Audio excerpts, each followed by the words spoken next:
seu Deus com todo o seu coração, com toda a sua alma, com toda a sua força e com toda a sua mente, e ao seu próximo como a si mesmo.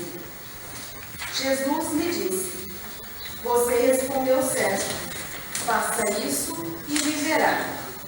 Mas o especialista em leis, querendo se justificar, disse a Jesus: quem é o meu próximo? As injustiças estão por todo lado, rodeiam o nosso meio e nos surpreendem a cada dia. A violência, cada vez mais presente, por cada vez menos.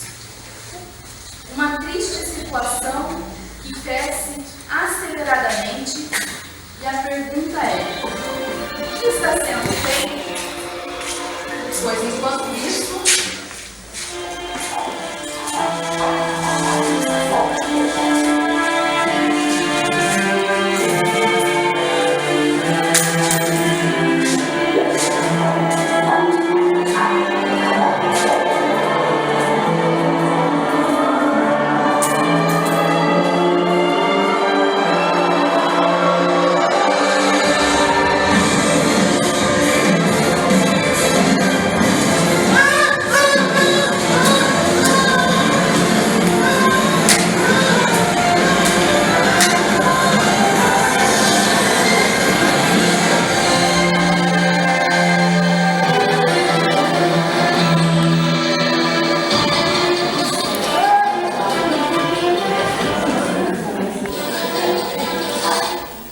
sim, pessoas estão sofrendo.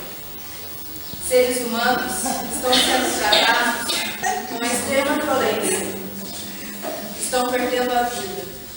Estão caídos no chão, suplicando um olhar, um gesto carinhoso que os faça ter esperança, que observe suas dores e seus sofrimentos. Mas esta não é a realidade. Enquanto isso,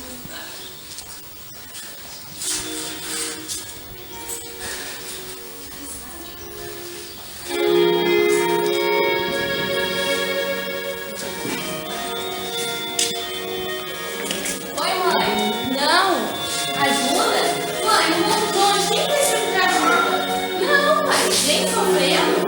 Imagina, até parece. Todo mundo tem muito dinheiro.